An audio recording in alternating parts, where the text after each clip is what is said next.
Topic po natin tungkol sa low blood pressure. Lagi natin pinag-uusapan high blood, di ba? Delikado high blood. Pero meron tayong babala. Ang low blood minsan mas delikado pa. At meron taong low blood pressure. Okay? Ano ba po ang definition ng low blood?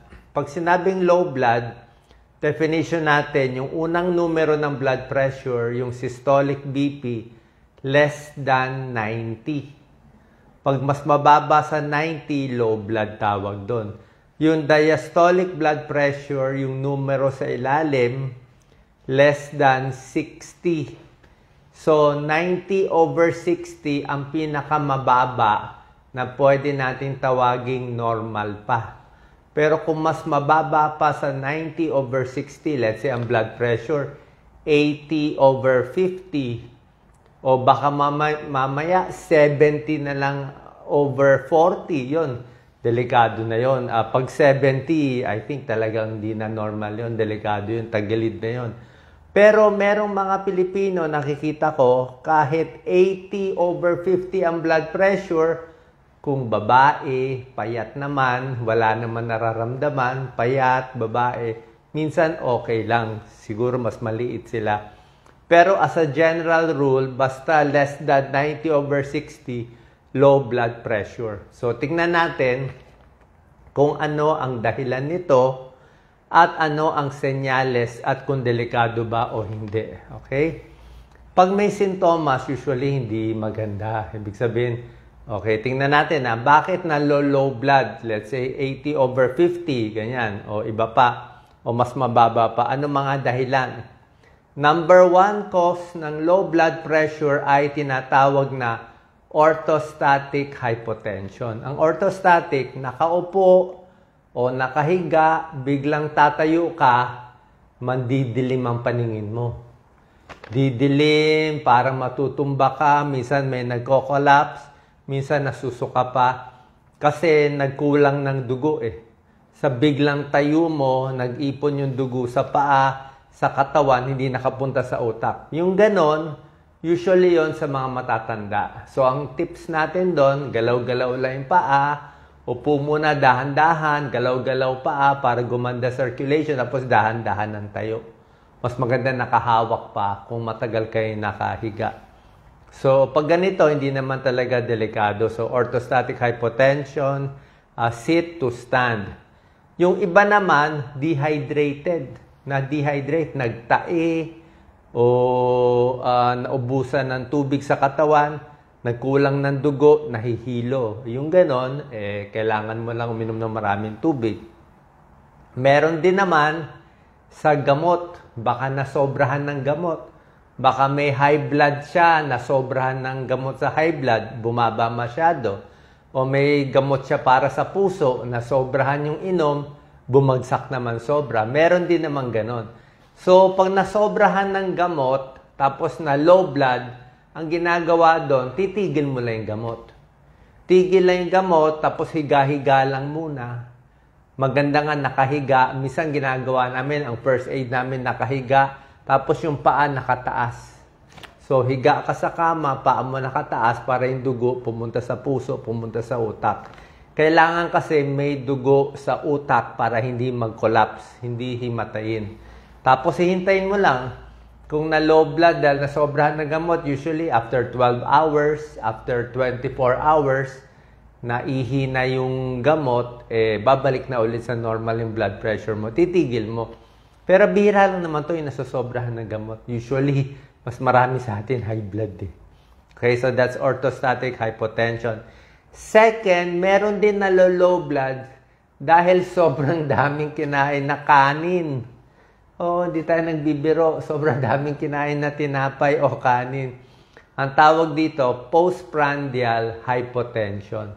Kumain ng maraming carbohydrates, siguro naman yung dugo napunta sa tiyan, tapos medyo nahilo-hilo siya. Sa mga may edad, common din to, na parami ang kain. So, ang tips natin, kung nahihilo kayo tapos kumain ng Andy rice, bawasan ng kanin. Okay, wag masyado maraming kanin. Damihan yung tubig.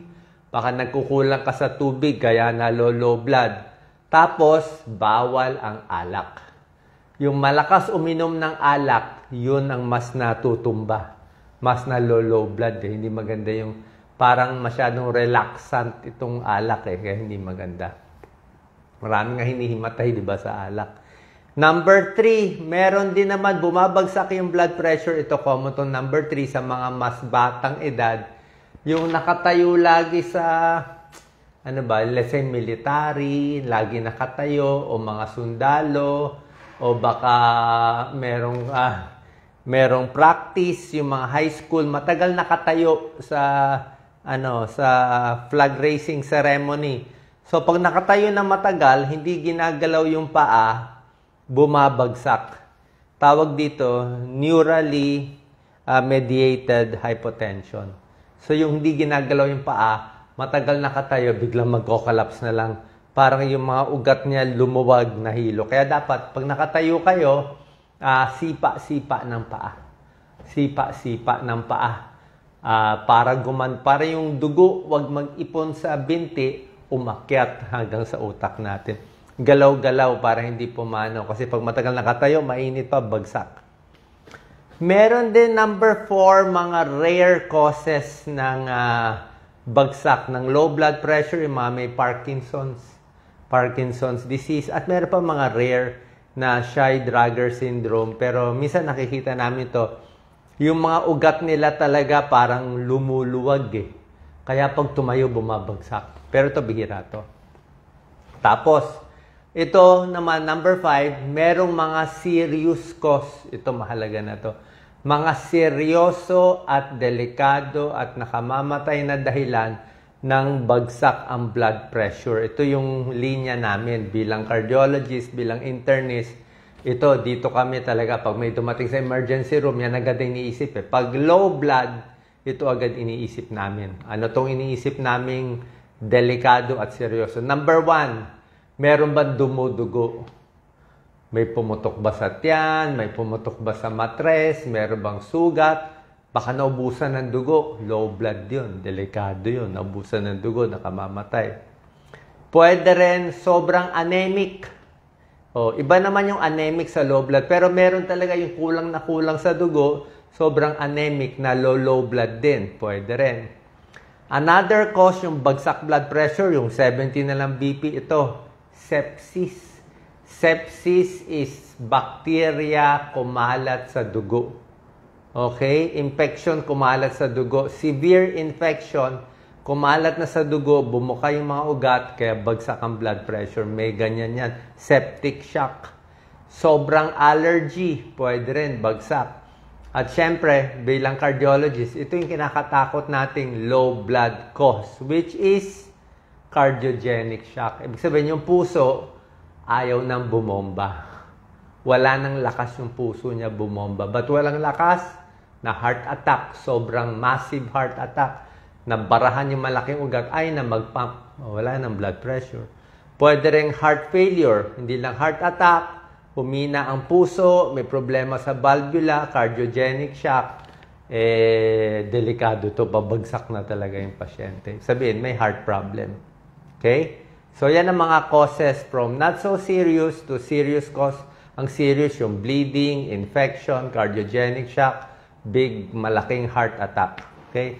Ano ang senyales? Actually, nasabi ko na yung senyales Pag medyo hindi delikado yung cause ng low blood, yung matagal lang nakaupo, tumayo, nahilo lang konti, pag upo, okay na. Ang mga sintomas nito, yung dumidilim ang paningin. That's number 1. Dizziness, hilo at parang matutumba, lightheaded. Number 3, pwedeng nag-faint, hinimatay talaga. Number 4, pagod. Low blood, parang walang energy, pagod. Number 5, hindi makaisip. Kulang ang dugo kasi sa utak. Cannot concentrate. Number 6, pag low blood, parang nasusuka din. Ganyan yan Pag na-heart attack, parang nasusuka ka. Number 6.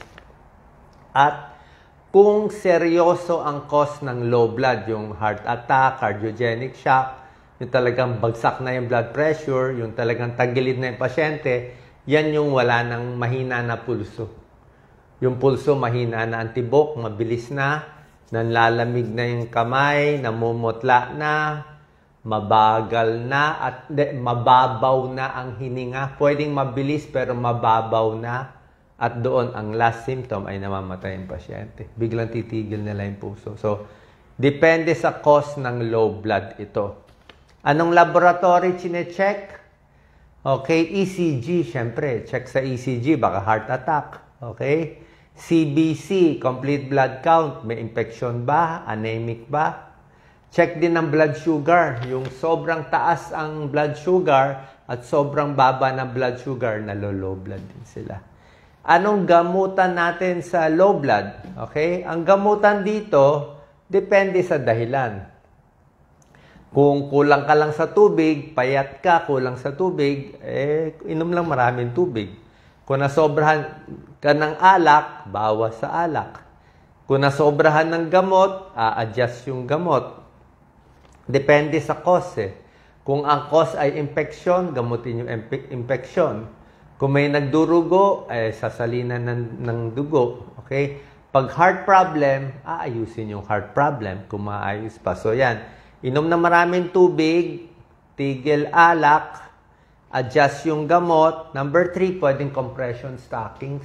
Yung masikip na medyas para mag-pump yung binti, hindi mag-ipon ng dugo dito sa paa. Diba? Hindi magmanas. Number 4, galaw-galaw. Pag nakaupo, bago tumayo, galaw-galaw ang paa. Yung parang kuyakoy, okay yun. So, galaw-galaw, palo-palo dito sa hita, sa paa para dumalo yung dugo. Move more, move the body, exercise more. Okay? Number 5, bawas sa kanin, bawas sa carbohydrates kung postprandial ang hypotension mo.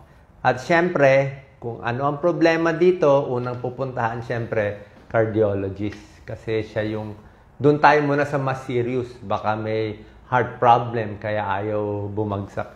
Kaya bumababa yung blood pressure. Pero sa mga nagko-comment sa atin, kung blood pressure nyo, wala pang 90/60, inuulit ko, kung 80/50 lang, tapos babae ka na bata pa, o payat ka, teenager, payat na payat, 80/50, minsan okay lang yan.